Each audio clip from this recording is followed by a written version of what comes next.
الهاشمي الكريم ونحن على ذلك لمن الشاهدين والشاكرين والحمد لله رب العالمين. إن الله وملائكته يصلون على النبي يا أيها الذين آمنوا صلوا عليه وسلموا تسليما. اللهم صل على محمد وعلى آل محمد كما صليت على إبراهيم وعلى آل إبراهيم إنك حميد مجيد. اللهم بارك على محمد وعلى آل محمد كما باركت على إبراهيم وعلى آل إبراهيم إنك حميد مجيد. میرے واجب الاحترام سامعین گرامی قدر، آپ حضرات کے سامنے قرآن مجید فرقان حمید کی ایک چھوٹی سی آیت کا ایک ٹکڑا تلاوت کیا ہے. رب العالمین کی بارگاہ میں دعا ہے قرآن و حدیث کی روشنی میں گفتگو کرنے کی توفیق نصیب فرمائے اور ہم سب کو اس پر عمل کرنے کی توفیق نصیب فرمائے. عزیز دوستوں اور بزرگوں، انسان اپنی 24 گھنٹے کی زندگی میں اللہ رب العزت کے دیے ہوئے اس وجود کے جو اعضاء ہیں، ان اعضاء کے ذریعے سے بہت سارے اعمال کرتا ہے، اور انسان کے ہر عمل کو نوٹ کیا جاتا ہے، لکھا جاتا ہے. اگر وہ نیک اعمال ہیں تو ان کے اوپر قیامت کے دن اجر ملے گا اور اللہ تعالیٰ کی ذات خوش ہوتی ہے، اور اگر وہ برے اعمال ہیں تو قیامت کے دن ان کے بارے میں بھی سوال ہوگا اور اللہ تعالیٰ ان سے ناراض ہوتے ہیں. لیکن ان تمام اعضاء میں سے ایک عضو ایسا ہے کہ سارے وجود کے اعضاء سے وہ چھوٹا ہے، لیکن اللہ رب العزت نے اس عضو کو سیدھا رکھنے کا، اس کو اپنے کنٹرول میں رکھنے کا حکم قرآن مجید کے اندر نازل فرمایا. ایک مقام میں اللہ فرماتے ہیں قولوا قولا سدیدا، لوگوں سیدھی بات کیا کرو. مطلب یہ ہے اللہ رب العزت زبان کے تمام جسم کے اعضاء میں سے جو زبان ہے، اس زبان کو اللہ تعالیٰ کنٹرول کرنے کا حکم دے رہے ہیں کہ تمہارے جسم کا یہ ایسا حصہ ہے کہ یہ تمہیں جہنم کے اندر بھی پہنچا سکتا ہے اور تمہیں جنت کے اندر بھی داخل کروا سکتا ہے. لہذا فرمایا اس ٹکڑے کے اوپر کنٹرول کرنا ہے. تمام اعضاء انسان کے کام کرتے ہیں، لیکن سب سے زیادہ کام کرنے والی اگر کوئی چیز ہے تو وہ زبان ہے. اس لیے اس کو قابو میں رکھنے کا حکم قرآن و حدیث کے اندر دیا گیا، اور اس بات میں کوئی شک و شبہ نہیں ہے کہ یہ زبان انسان کو جنت میں بھی پہنچاتی ہے اور جہنم میں بھی داخل کرواتی ہے.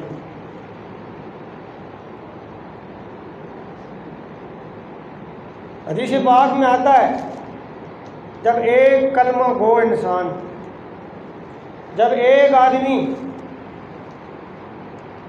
جس نے ساری زندگی کفر میں گزاری، وہ اللہ کی نافرمانیاں کرتا رہا، آج وہ بوڑھا ہو گیا، اس کی ہڈیاں کمزور ہو چکی ہیں، لیکن ایک مرتبہ اخلاص کے ساتھ وہ کہتا ہے لا الہ الا اللہ محمد الرسول اللہ صلی اللہ علیہ وسلم، تو پیارے نبی ارشاد فرماتے ہیں اس بندے کے یہ الفاظ اللہ پاک کا ایک فرشتہ لے کے آسمانوں کی طرف پرواز کرنے لگ جاتا ہے.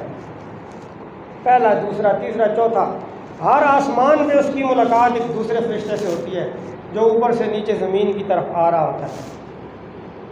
اب وہ اوپر سے آنے والا فرشتہ پوچھتا ہے کہاں سے آ رہے ہو بھائی، کدھر جا رہے ہو، کیوں جا رہے ہو؟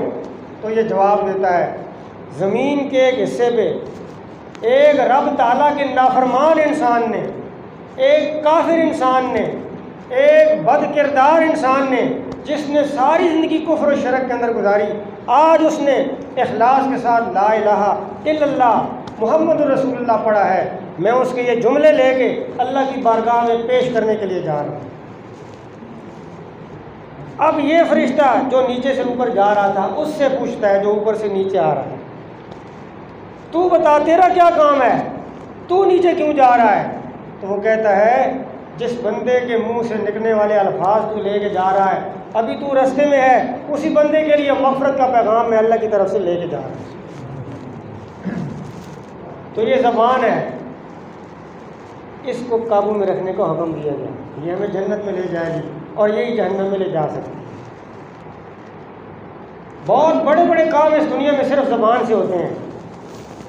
دیکھیے ایک عورت ہے، آپ کے لیے اجنبی ہے، غیر محرم ہے، آپ اس کے چہرے کی طرف دیکھیں گے آپ کو گناہ ملے گا، لیکن جب آپ دو گواہوں کی موجودگی میں کہتے ہیں میں نے اپنے نکاح میں قبول کیا، اس چھوٹی سی زبان کے ٹکڑے سے دو لفظ بولے، وہ عورت جو آپ کے لیے غیر محرم تھی، جس کے چہرے کی طرف دیکھنا گناہ تھا، اب اس کے چہرے کو دیکھنا آپ کے لیے ثواب ہو گیا ہے۔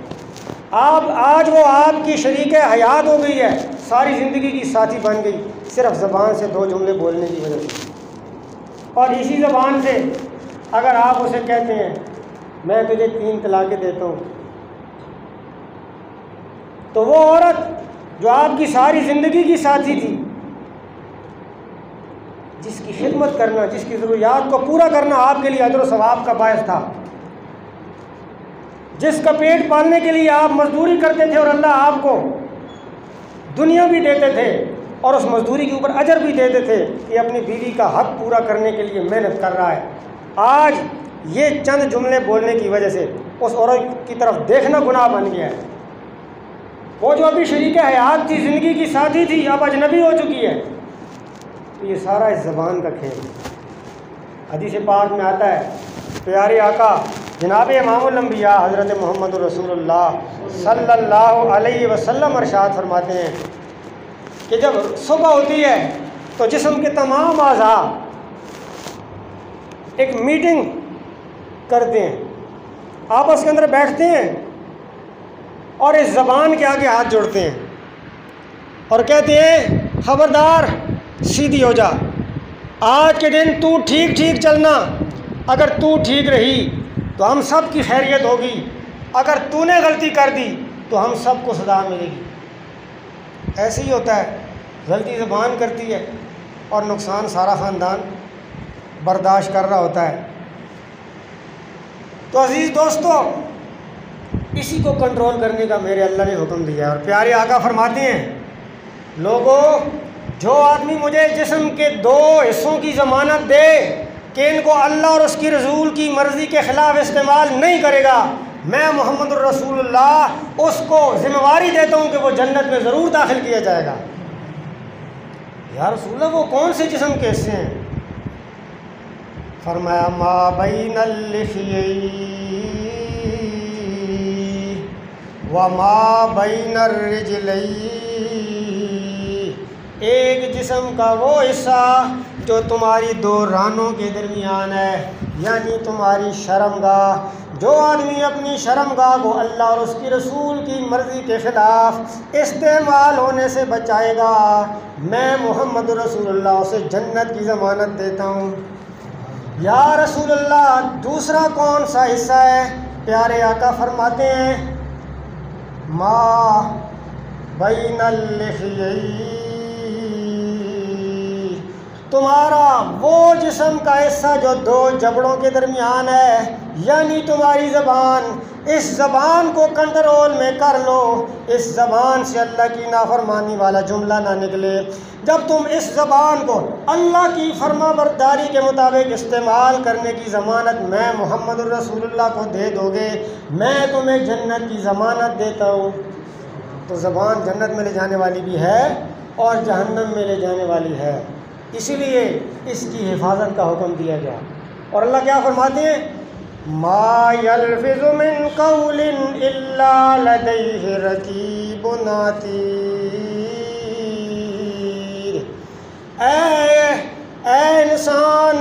کلمہ پڑھنے والے، تو صبح اور شام کے اوقات میں 24 گھنٹوں میں اپنی زبان سے جتنے الفاظ نکالتا ہے، میں اللہ نے ایک فرشتہ تیری زبان کے اوپر مقرر کر رکھا ہے، تیرے ہر جملے کو وہ نوٹ کر رہا ہے، میری جناب کے اندر پیش کر رہا ہے، تجھے ہر بات کا حساب تجھ سے لیا جائے گا، ہر بات کا تجھ سے پوچھا اور سوال کیا جائے گا۔ دوستو، آج میں اپنے کسی عزیز رشتہ دار کو خط لکھوں، اپنے والد صاحب کو خط لکھوں، تو میری کوشش یہ ہوگی اچھے الفاظ لکھوں، خوبصورت الفاظ لکھوں، الفاظ کا چناؤ بہترین کروں گا، کوئی ایسا جملہ میری قلم سے نہ لکھ دیا جائے کہیں میرے والدین ناراض ہو جائیں، ان کا دل دکھ جائے۔ تو دوستو، میری اور آپ کی زبان سے نکلنے والے الفاظ کا جو چیپٹر اور خط ایک فرشتہ نوٹ کر رہا ہے، جب یہ فرشتہ اللہ کی جناب میں یہ خط پیش کرے گا، اس کے اندر گالیاں لکھی ہوئی ہیں، اس کے اندر غیبتیں لکھی ہوئی ہیں، اس کے اندر پروپیگنڈے لکھے ہوئے ہیں، جھوٹ لکھا ہوا ہے، تو دوستو اللہ ناراض ہوگا یا راضی ہوگا؟ تو جب میرے اور آپ کی سمجھ میں یہ بات آ جائے کہ جو زبان سے نکال رہا ہوں فرشتہ نوٹ کر رہا ہے اور اللہ کے سامنے پیش کر رہا ہے، تو دوستو اگر اللہ کا ڈر ہوا تو کبھی میری اور آپ کی زبان سے غلط الفاظ نہیں نکلیں گے۔ اسی بات کی ضرورت ہے۔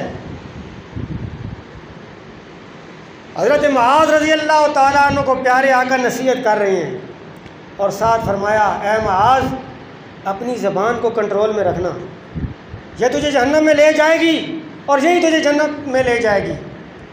حضرت معاذ حیران ہوئے، یا رسول اللہ زبان، کیا زبان سے جو الفاظ نکلتے ہیں ان کا بھی حساب ہوگا؟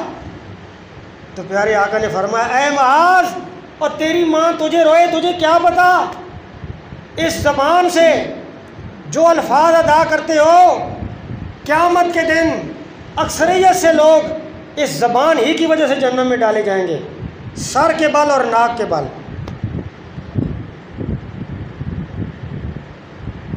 ساری زندگی انسان عبادت کرتا ہے، ریاضت کرتا ہے، ابھی قریب میں رمضان المبارک کا مہینہ گزرا، لوگ ساری رات کو جاگتے رہے ہیں، نوافل پڑھتے رہے ہیں، تراویح کی نماز میں اللہ کے قرآن کی تلاوت کو سنتے رہے ہیں، رات کو تہجد کی نماز میں رو رو کے مغفرت کی دعائیں مانگتے رہے ہیں، اتنی نیکیاں کی، لیکن زبان سے آخر میں ایک ایسا جملہ نکالا جس سے رب ناراض ہو گیا، زندگی کے سارے اعمال ضائع ہو گئے، ساری نیکیاں زبان نے ضائع کر دی۔ اس لیے فرمایا کہ اس کو کنٹرول میں رکھنا ہے۔ آخری بات کر کے بات کو ختم کرتے ہیں۔ حضرت عبداللہ بن مبارک رحمۃ اللہ علیہ فرماتے ہیں کہ میں حج کر کے واپس آ رہا تھا، وہ گاڑیوں کا، ٹرینوں کا، جہازوں کا زمانہ تو تھا نہیں، پیدل جاتے تھے یا اونٹوں اور گھوڑوں پہ جایا کرتے تھے۔ تو کہتے ہیں اونٹ میرا تھک گیا تو ہم ایک مقام پہ رک گئے۔ اب راستے میں میں نے کہا چلو یہاں تھوڑا سا آرام کر لیتے ہیں، اور اپنے اونٹ کے کجاوے کے ساتھ ٹیک لگا کے بیٹھ گیا ہوں، تو میں نے دیکھا دور سے ایک سواری میری طرف آ رہی ہے۔ جب وہ سواری تھوڑے قریب ہوئی تو میں نے دیکھا کہ کوئی بوڑھی عورت ہے، تنے تنہا اونٹ پہ سوار ہے اور میری طرف آ رہی ہے۔ تو میں کھڑا ہوا، اس سواری کے قریب گیا اور میں نے کہا السلام علیکم ورحمۃ اللہ وبرکاتہ۔ تو جواب میں اس عورت نے کہا سلام قولا من رب الرحیم۔ حضرت عبداللہ بن مبارک فرماتے ہیں میں بڑا حیران، عورت ذات ہے، تنے تنہا ہے، میں نے سلام کیا، جواب میں سورہ یاسین کی آیت پڑھ رہی ہے۔ تو میں نے پوچھا اماں جان مجھے بتائیں آپ کہاں سے آ رہی ہیں؟ تو وہ عورت کہتی ہے وَأَتِمُّ الْحَجَّ وَالْعُمْرَةَ لِلَّهِ۔ میں سمجھ گیا قرآن کی آیت پڑھ کے مجھے بتانا چاہتی ہے کہ میں حج اور عمرہ کر کے آ رہی ہوں، حرمین شریفین کی زیارت کر کے آ رہی ہوں۔ میں نے پوچھا اماں جان یہ تو مجھے پتہ لگ گیا آپ حرم شریف سے آ رہی ہیں، لیکن یہاں کہاں بھٹک رہی ہیں؟ تو آگے سے وہ کہتی ہے مَن يُضْلِلِ اللَّهُ فَلَا هَادِيَ لَهُ۔ فرماتے ہیں اس نے قرآن مجید کی آیت پڑھی تو مجھے پتہ چل گیا یہ رستہ بھول چکی ہے، لیکن میں حیران بھی ہوں اور پریشان بھی ہوں، تنے تنہا ہے، بوڑھی عورت ہے، عورت ذات ہے لیکن جو بات کرتا ہوں میری زبان میں میری بات کا جواب نہیں دیتی، قرآن کی آیت پڑھ کے جواب دے رہی ہے۔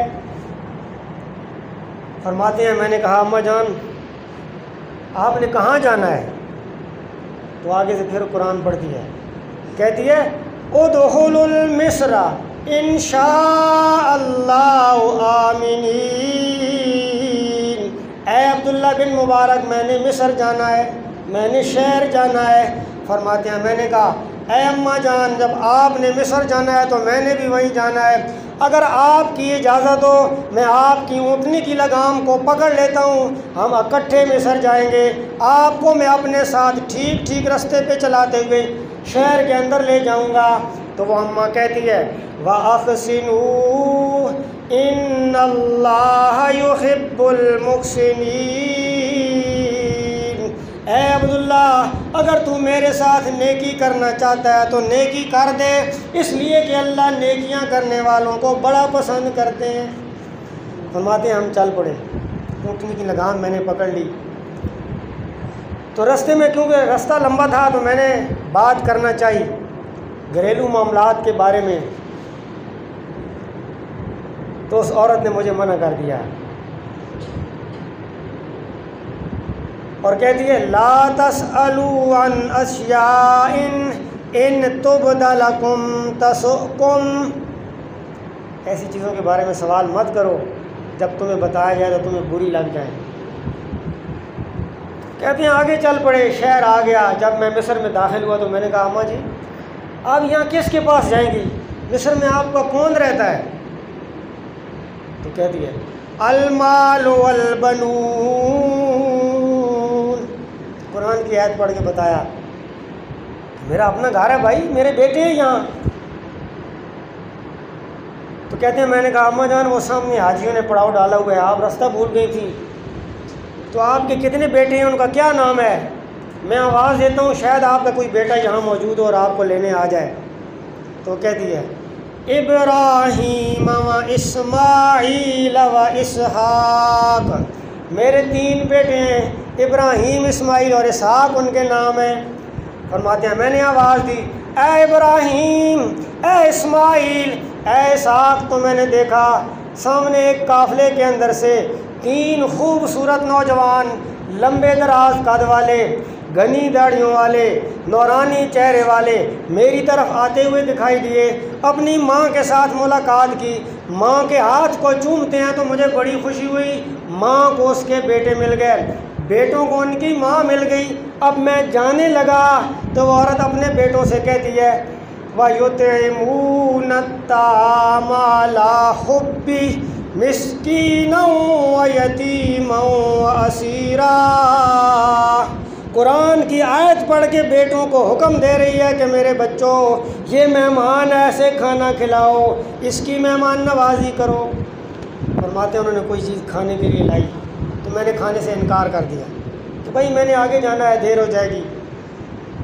تو وہ بوڑھی عورت یہ سمجھی کہ یہ شاید اس لیے کھانا نہیں کھا رہا کہ میرے ساتھ نیکی کی ہے، مجھے اتنے دور سے یہاں لایا ہے، اپنے بیٹوں کے ساتھ ملوایا ہے، تو جب میں کھانا کھاؤں گا تو میری کہیں نیکی ضائع نہ ہو جائے، شاید یہ اس لیے کھانا نہیں کھا رہا۔ تو آگے سے قرآن کی آیت پڑھتی ہے اور کہتی ہے انما نطعمکم لوجہ اللہ، اے عبداللہ یہ کھانا جو کھلایا جا رہا ہے تیری نیکی کے بدلے میں نہیں ہے، بلکہ اللہ کی رضا کے لیے ہم کھانا کھلاتے رہتے ہیں۔ یہ کوئی نئی گل نہیں ہے عبداللہ، اسی یہ نیکیاں کرتے رہتے ہیں، آج تو بھی اللہ کی رضا جو کھانا دے رہے ہیں۔ فرماتے ہیں میں نے کھانا کھایا تو وہ نوجوان میرے پاس بیٹھے تھے، تو میں نے ان کے ساتھ تھوڑی گپ شپ لگائی اور میں نے پوچھا کہ یار تمہاری ماں کی ایک عجیب بات میں نے دیکھی ہے کہ جو بات میں کرتا تھا قرآن کی آیت پڑھ کے اس کا جواب دیتی تھی، یہ کیا معاملہ ہے؟ تو وہ نوجوان کہتے ہیں اے عبداللہ ہماری ماں قرآن مجید کی حافظ بھی ہے اور عالمہ بھی ہے، قرآن کو سمجھتی ہے۔ جب سے ہماری ماں نے قرآن مجید کی اس آیت کے اوپر غور کیا ما یلفظ من قول الا لدیہ رقیب عتید، کہ زبان سے نکلنے والا ایک ایک جملہ نوٹ کیا جا رہا ہے اور اللہ کی جناب میں بھیجا جا رہا ہے، کل قیامت کے دن اس ایک ایک جملے کا حساب دیا جائے گا، اس وقت سے ہماری ماں کے دل میں اللہ کا ایسا خوف بیٹھ چکا ہے، اس نے تہیہ کر لیا ہے کہ میں جب بھی بولوں گی اللہ کا قرآن بولوں گی، زبان سے اور کوئی بات نہیں نکالوں گی۔ اور آج 20 سال ہو چکے ہیں، جب کوئی چیز مانگتی ہے قرآن کی آیت پڑھ کے مانگتی ہے، جب کسی سوال کا جواب دیتی ہے قرآن کی آیت پڑھ کے دیتی ہے، دوسرا کوئی جملہ ہماری ماں کی زبان سے آج تک نہیں نکلا۔ تو دوستو، جب قیامت کے دن اللہ کے دربار میں ایسے ایسے لوگ پیش ہوں گے جنہوں نے 20 سال تک اپنی زبان سے سوائے اللہ کے قرآن کے کوئی دوسرا جملہ نہ نکالا ہوگا، وہاں میں اور آپ کا کیا حال ہوگا؟ ہم بعد میں کرتے ہیں، گالیاں پہلے نکالتے ہیں، اور ہمارے بہت سارے بھائی ایسے ہیں جن کا تقیہ کلام گالی دینا ہے، اور جیسی بات شروع کرتے ہیں تو اللہ کا نام لینے کی بجائے گالی۔ تو دوستو، اللہ یہ سن رہا ہے اور فرشتہ اس گالی کو نوٹ کر رہا ہے اور اللہ کے سامنے رکھ رہا ہے۔ تو جب وہ گالی والا جملہ اللہ پاک دیکھیں گے تو کیا اللہ ہم کو ہمارے اوپر رحم آئے گا؟ کیا اللہ ناراض نہیں ہوں گے؟ تو پھر بندہ کہے او جی گھر میں برکت نہیں ہے، او جی اللہ کی طرف سے بس مصیبتیں آ رہی ہیں، اللہ ناراض ہے جی، بارشیں نہیں ہو رہی۔ تو دوستوں پھر یہ کیسے ہوگا؟ تو ہر بندہ یہ تہیہ کرے کہ ہم نے اس کو کنٹرول میں رکھنا ہے۔ کیوں اس چھوٹے سے ٹکڑے کی وجہ سے ہم جہنم میں جائیں؟ آج ہم دوسروں کہتے ہیں او جی اور اپنے کار تبلیغ کرو، اپنے سے کرو، اصلی خیر ہے۔ تو بھائی بات یہ اپنی جگہ، لیکن جس آدمی کا اپنی زبان پہ کنٹرول نہیں ہے تو گھر بھی بعد میں ہے، پہلے اپنا وجود ہے، اور سب سے پہلے زبان ہے جس کا اللہ حکم دے رہے ہیں خصوصی طور پہ، اور پیارے آقا نے جس کا خاص طور پہ حکم دیا اور بتایا اسی کی وجہ سے جہنم میں جاؤ گے، اسی کی وجہ سے جنت میں جاؤ گے۔ زبان سے کافر کلمہ پڑھتا ہے، جنت میں جانے والا مسلمان بن جاتا ہے۔ یہی مسلمان زبان سے کلمہ کفر بولتا ہے، جہنم میں جانے والا کافر بن جاتا ہے۔ ساری زندگی کی ساری نیکیاں ضائع ہو جاتی ہیں۔ اللہ سے دعا ہے اللہ پاک عمل کرنے کی توفیق نصیب فرمائے۔ وآخر دعوانا ان الحمد للہ۔